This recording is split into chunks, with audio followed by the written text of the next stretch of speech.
¿Está China intentando controlar África? Puede parecer una pregunta conspiranoica, pero lo cierto es que no lo es. Y es que veréis, durante los últimos años China ha estado regando con abundante dinero el continente africano, pero no dinero gratis, sino dinero prestado. Pekín ya es el mayor prestamista en todo África, y en algunos países como Kenia ya posee el 75% de toda su deuda bilateral. Y claro, ¿qué os voy a contar? Ya lo sabéis, quien paga, manda. Y amigos, muchos países africanos han endeudado hasta el cuello frente a Pekín durante los últimos años. Esto podría estar permitiéndole al gigante asiático subyugar a la región del África subsahariana. Pero, si os parece, vayamos con el principio de todo este asunto. La historia del control chino sobre África se puso en marcha con los primeros años del nuevo siglo. Por aquel entonces, China crecía a todo trapo. El país ya se había consolidado como la gran fábrica del mundo, y sus reservas extranjeras rebosaban por sus cuatro costados. De esta forma, el gobierno chino consiguió acumular cientos de miles de millones de dólares, y en lugar de guardarlos en una caja fuerte cogiendo polvo, decidió invertirlos en activos occidentales, activos como por ejemplo la deuda soberana de los Estados Unidos. Esto era algo bastante interesante, ya que la deuda soberana es una inversión que con tipos de interés altos es razonablemente rentable y sobre todo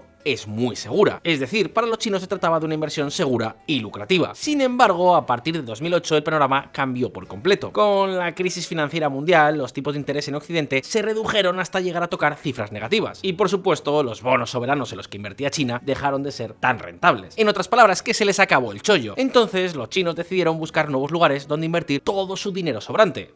Y ¿sabéis qué? Fue justo ahí cuando percibieron una enorme oportunidad en África.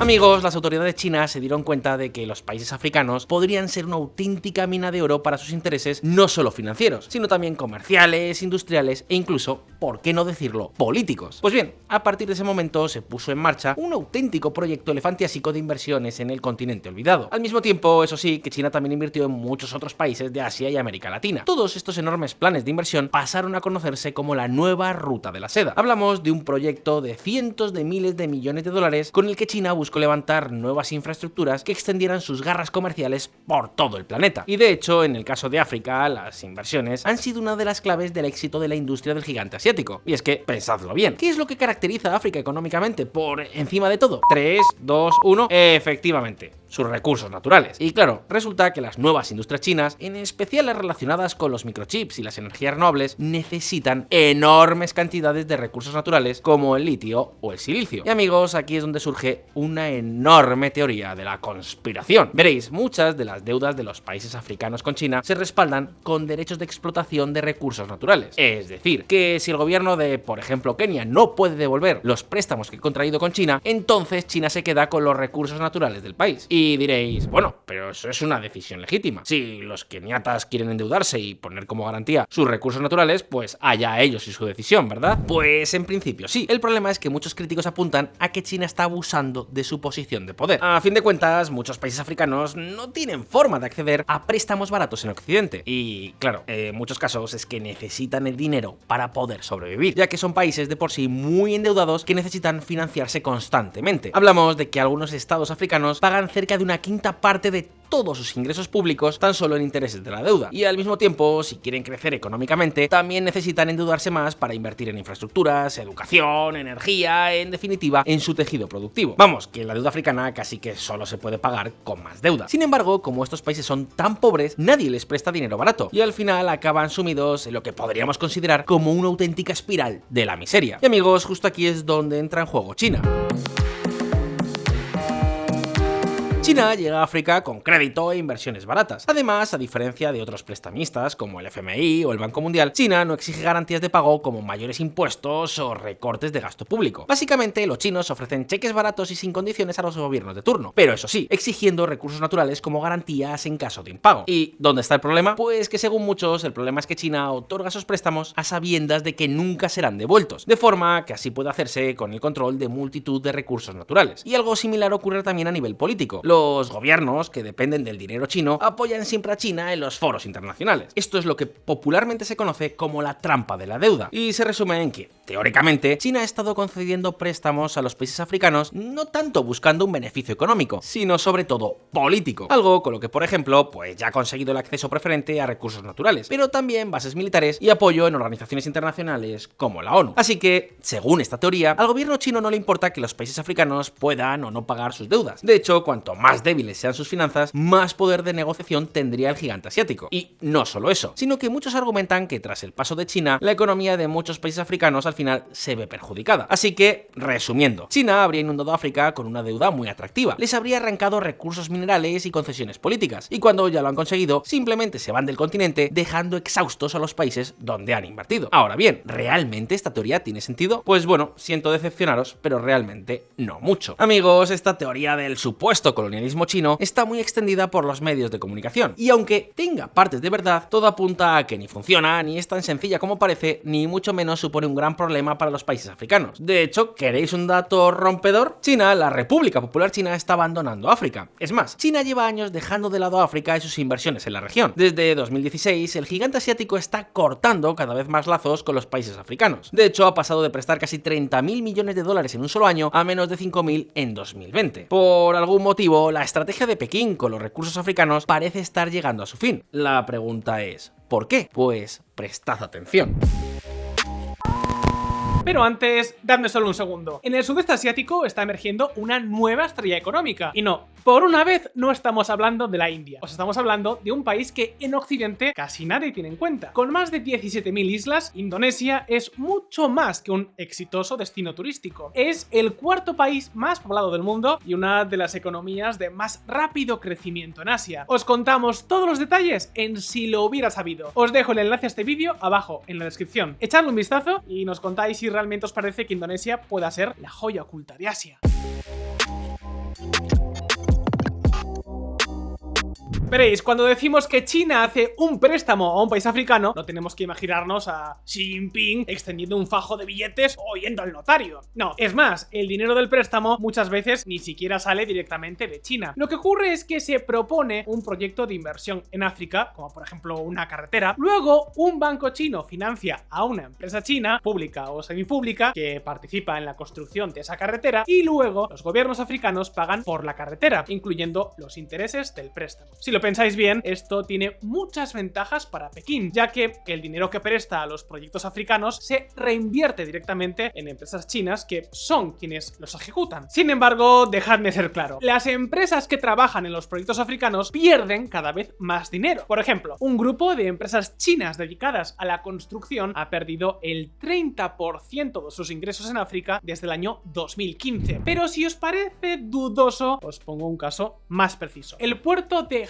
Hambantota en Sri Lanka, un proyecto donde China aportó más de 1.300 millones de dólares. Este puerto resultó ser un fiasco absoluto, con pérdidas que algunos años han llegado a ser 10 veces más grandes que los ingresos. El resultado fue que Sri Lanka no pudo pagar la inversión y como resultado muchos medios titularon que China expropió el puerto y construyó una base militar. Sin embargo, la realidad fue mucho menos conspiranoica. Tras el impago, lo que pasó fue que China se apropió del 70% de los ingresos del puerto por 99 años a cambio de 1.000 millones de dólares más. Es decir, que China se quedó ingresos de un puerto disfuncional que apenas daba dinero. Realmente no hubo ningún plan de control y dominación de Sri Lanka por parte de China. Y os pregunto, ¿de verdad el gigante asiático, sus empresas, salieron ganando con esta operación? Pues difícilmente. Y lo peor es que este tipo de operaciones son algo habitual.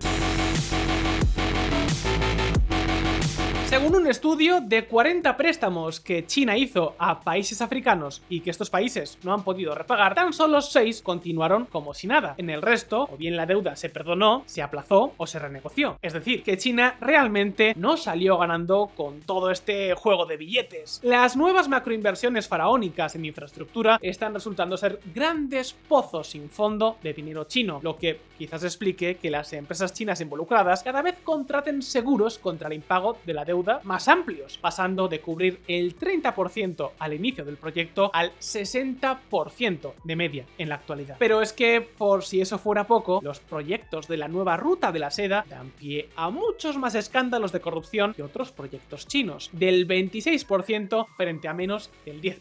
También son 5 veces más propensos a cometer trampas contables, y lo que quizás sea más relevante, es un 10% más probable que un proyecto de la nueva ruta de la seda sobrevalore valore su rentabilidad potencial. Y recordáis que las empresas chinas iban a África a trabajar directamente en megaproyectos. Pues parece que cuanto más se involucran estas empresas en los proyectos faraónicos de África, más probabilidad hay de que estos terminen saliendo mal. Es decir, que las empresas chinas son bastante poco productivas en el continente olvidado. De hecho, los proyectos llevados a cabo por empresas chinas tienen el cuádruple de posibilidades de padecer graves problemas como la corrupción crónica respecto a los proyectos en los que están involucrados empresas nativas de África. Por supuesto, esto no quiere decir que los chinos ni sean tontos ni nada por el estilo. Es de esperar que los proyectos donde no se involucran sean mucho más pequeños y seguros. Es decir, que hasta ahora las empresas chinas han apuntado a proyectos quizá mucho más grandes de los que podían gestionar. Es por este motivo que hay un término que no ha parado de repetirse en todas las reuniones sobre la ruta de la seda en los últimos años: Xiao Er Mei, pequeño y bonito. Huir de los grandes proyectos y centrarse en infraestructuras más pequeñas y rentables. Pero claro, aquí hay otro factor a tener en cuenta, y es que la economía de África está completamente paralizada. Vamos, todavía más dificultad para el éxito de las inversiones chinas.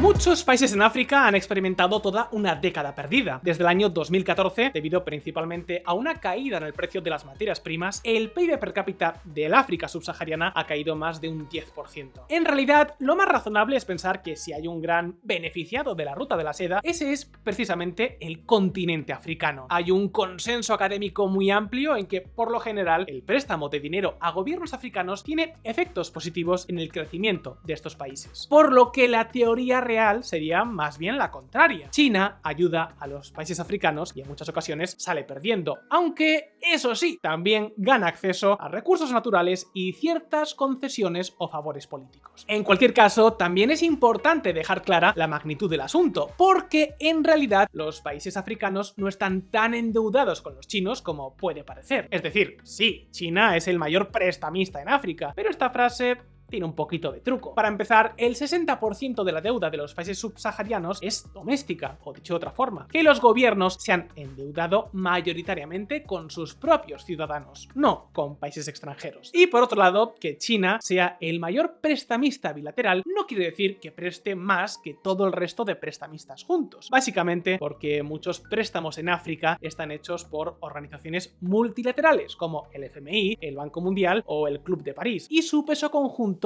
es más grande. Así pues, China realmente no llega al 6% de toda la deuda pública de estos países, lo que a fin de cuentas viene a decir que la teoría del control de África por parte de China es más una exageración que otra cosa. Y sin duda, que China esté abandonando África es quizá la prueba más sólida de la poca rentabilidad de sus megaproyectos. Pero llegados hasta este punto, ahora el turno es para vosotros. ¿Creéis que China invirtió en África con intereses ocultos? ¿La inversión ha caído por culpa de África o por culpa de China? ¿Qué podemos esperar de los nuevos proyectos que vendrán los próximos años? Podéis dejarnos vuestras respuestas en los comentarios. Y como siempre, no olvidéis que aquí en Visual Economic sacamos vídeos nuevos todas las semanas. Así que suscribíos a este canal y dadle a la campanita si es que aún no lo habéis hecho. Un saludo y hasta la próxima.